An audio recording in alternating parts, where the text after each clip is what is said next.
بسم اللہ الرحمن الرحیم۔ حدیث کے سب سے بڑے راوی سلطان الحدیث اصحاب صفا کہلاتے ہیں۔ یمن کے قبیلہ دوس سے ان کا خاندانی تعلق ہے۔ زمانہ جاہلیت میں آپ کا نام عبد الشمس تھا، مگر جب یہ جنگ خیبر کے بعد دامن اسلام میں آ گئے تو حضور صلی اللہ علیہ وآلہ وسلم نے آپ کا نام عبد الرحمن رکھ دیا۔ ایک دن حضور صلی اللہ علیہ وآلہ وسلم نے ان کی آستین میں ایک بلی دیکھی تو آپ نے ان کو ابو ہریرہ کہہ کر پکارا۔ اسی دن سے ان کا یہ لقب اس قدر مشہور ہو گیا کہ لوگ ان کا اصلی نام ہی بھول گئے۔ یہ بہت ہی عبادت گزار، انتہائی متقی اور پرہیزگار صحابی رسول صلی اللہ علیہ وآلہ وسلم ہے۔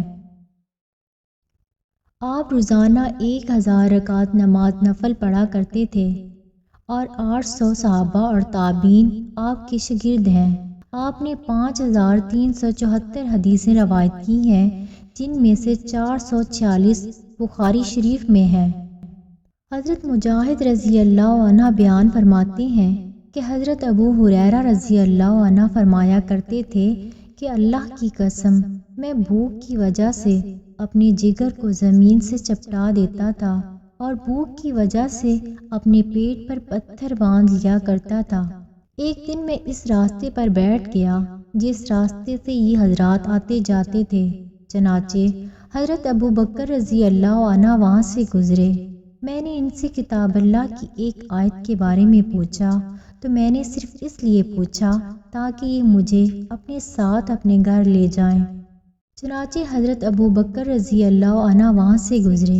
میں نے ان سے کتاب اللہ کی ایک آیت کے بارے میں پوچھا، میں نے تو صرف اس لیے پوچھا تھا تاکہ یہ مجھے اپنے ساتھ اپنے گھر لے جائیں، لیکن انہوں نے ایسا نہ کیا۔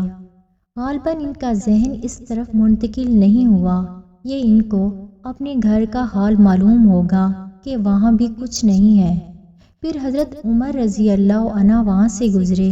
میں نے ان سے بھی کتاب اللہ کی ایک آیت کے بارے میں پوچھا، میں نے صرف اس لیے پوچھا تھا تاکہ وہ مجھے اپنے ساتھ اپنے گھر لے جائیں، لیکن انہوں نے ایسا نہ کیا۔ اتنے میں حضرت ابو القاسم حضور صلی اللہ علیہ وآلہ وسلم کا وہاں سے گزر ہوا۔ آپ نے میرے چہرے کا خستہ حال دیکھ کر میرے دل کی بات پہچان لی اور فرمایا کہ ابو ہریرہ۔ میں نے کہا لبیک یا رسول اللہ صلی اللہ علیہ وآلہ وسلم۔ آپ نے فرمایا کہ میرے ساتھ آؤ۔ میں ساتھ ہو لیا۔ حضور صلی اللہ علیہ وآلہ وسلم گھر تشریف لے گئے۔ میں نے گھر کے اندر آنے کی اجازت چاہی۔ آپ نے مجھے اجازت دے دی۔ میں نے گھر میں دودھ کا ایک پیالہ رکھا ہوا پایا۔ آپ نے اپنے گھر والوں سے پوچھا کہ یہ دودھ تمہارے پاس کہاں سے آیا ہے؟ انہوں نے بتایا کہ فلاں نے، یا کہا کہ فلاں کے گھر والوں نے ہمیں ہدیہ بھیجا ہے۔ آپ نے فرمایا کہ ابو ہر، حضور صلی اللہ علیہ وآلہ وسلم نے پیار و شفقت کی وجہ سے ان کے نام ابو ہریرہ کو مختصر کر کے ابو ہر کر دیا۔ میں نے عرض کیا لبیک یا رسول اللہ صلی اللہ علیہ وآلہ وسلم۔ آپ نے فرمایا کہ جاؤ، اہل صفا کو میرے پاس بلا لاؤ۔ حضرت ابو ہریرہ رضی اللہ عنہ فرماتے ہیں کہ اہل صفا اسلام کے مہمان تھے جن کا نہ کوئی گھر تھا اور نہ ہی ان کے پاس مال تھا۔ جب حضور صلی اللہ علیہ وآلہ وسلم کی خدمت میں کہیں سے ہدیہ آتا تو خود بھی استعمال فرماتے اور اہل صفا کو بھی دے دیتے، اور جب آپ کے پاس صدقہ آتا تو خود استعمال نہ فرماتے بلکہ وہ سارے کا سارا اہل صفا کے پاس بھیج دیتے اور اس میں سے خود کچھ استعمال نہ فرماتے۔ اہل صفا کو بلانے سے مجھے بڑی پریشانی ہوئی، کیونکہ مجھے امید تھی کہ اس دودھ میں سے مجھے اتنا مل جائے گا جس سے باقی ایک دن رات آسانی سے گزر جائے گا، اور پھر میں ہی قاصد بن کر جا رہا ہوں۔ جب وہ لوگ آئیں گے تو میں ہی ان کو دودھ پینے کو دوں گا، تو میرے لیے تو دودھ کچھ نہیں بچے گا، لیکن اللہ اور اس کے رسول کی مانے بغیر چارہ بھی نہیں تھا۔ چنانچہ میں گیا اور ان کو بلا لایا۔ انہوں نے آ کر حضور صلی اللہ علیہ وآلہ وسلم سے اندر آنے کی اجازت مانگی۔ آپ نے ان کو اجازت دے دی۔ وہ گھر کے اندر آ کر اپنی جگہوں پر بیٹھ گئے۔ حضور صلی اللہ علیہ وآلہ وسلم نے فرمایا کہ اے ابو ہریرہ رضی اللہ عنہ، یہ پیالہ لو اور ان کو دینا شروع کرو۔ میں نے پیالہ لے کر ان کو دینا شروع کیا۔ ہر آدمی پیالہ لیتا اور اتنا پیتا کہ سیراب ہو جاتا، پھر مجھے پیالہ واپس کرتا، حتیٰ کہ میں نے سب کو پلا دیا، اور وہ پیالہ میں نے حضور صلی اللہ علیہ وآلہ وسلم کی خدمت میں پیش کیا۔ آپ نے پیالہ اپنے دست مبارک میں لیا اور ابھی اس میں دودھ باقی تھا۔ پھر آپ نے اپنا سر مبارک اٹھایا اور مجھے دیکھ کر مسکرائے اور فرمایا کہ اے ابو ہریرہ۔ میں نے کہا لبیک یا رسول اللہ صلی اللہ علیہ وآلہ وسلم۔ آپ نے فرمایا کہ بس میں اور تم باقی رہ گئے۔ میں نے کہا یا رسول اللہ صلی اللہ علیہ وآلہ وسلم، آپ نے سچ فرمایا۔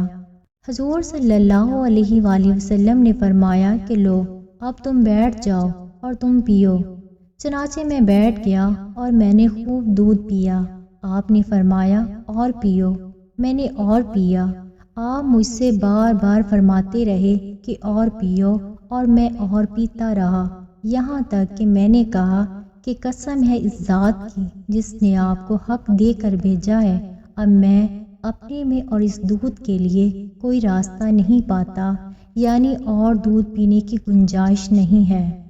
آپ نے فرمایا اچھا پیالہ مجھے دے دو۔ میں نے آپ کو پیالہ دیا۔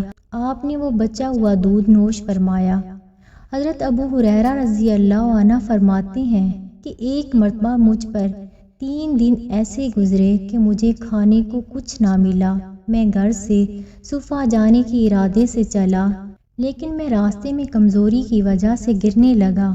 مجھے دیکھ کر بچے کہتے کہ ابو ہریرہ رضی اللہ عنہ کو جنون ہو گیا ہے۔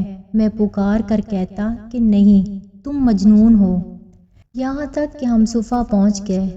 وہاں میں نے دیکھا کہ حضور صلی اللہ علیہ وآلہ وسلم کی خدمت میں 2 پیالے ثرید لایا گیا، اور آپ نے اہل صفا کو بلا رکھا ہے اور وہ ثرید کھا رہے ہیں۔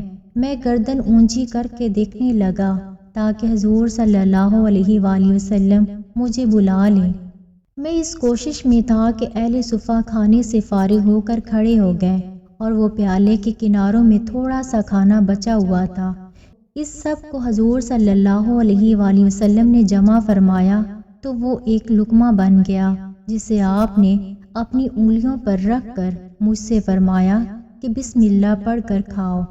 قسم ہے اس ذات کی جس کے قبضے میں میری جان ہے، میں اس لقمے میں سے کھاتا رہا یہاں تک کہ میرا پیٹ بھر گیا اور لقمہ ختم نہ ہوا۔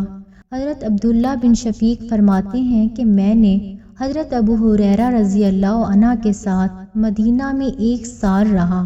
ایک دن ہم لوگ حضرت عائشہ رضی اللہ عنہ کے حجرہ شریف کے پاس بیٹھے ہوئے تھے۔ آپ نے مجھ سے کہا کہ ہم لوگوں نے اپنے آپ کو اس حال میں دیکھا ہے کہ ہمارے کپڑے صرف کھردری اور موٹی چادریں ہوا کرتے تھے، اور کہیں کہیں دن گزر جاتے تھے اور ہمیں اتنا بھی کھانا نہیں ملتا تھا کہ جس سے ہم اپنی کمر سیدھی کر سکیں، اور ہمارا پیٹ اندر کو پچکا ہوا ہوتا تھا۔ اس پر پتھر رکھ کر ہم اسے کپڑے سے باندھ لیا کرتے تھے تاکہ ہماری کمر سیدھی رہے۔ امام احمد حضرت ابو ہریرہ رضی اللہ عنہ سے روایت کرتے ہیں، انہوں نے فرمایا کہ ہم نبی کریم صلی اللہ علیہ وآلہ وسلم کے زمانے میں ہمارا کھانا صرف کھجور اور پانی تھا۔ اللہ کی قسم ہمیں تمہاری یہ گندم نظر بھی نہیں آتی تھی، اور ہمیں پتہ بھی نہیں تھا کہ یہ گندم کیا چیز ہوتی ہے، اور حضور صلی اللہ علیہ وآلہ وسلم کے زمانے میں ہمارا لباس دیہاتیوں والی اونی چادر تھا۔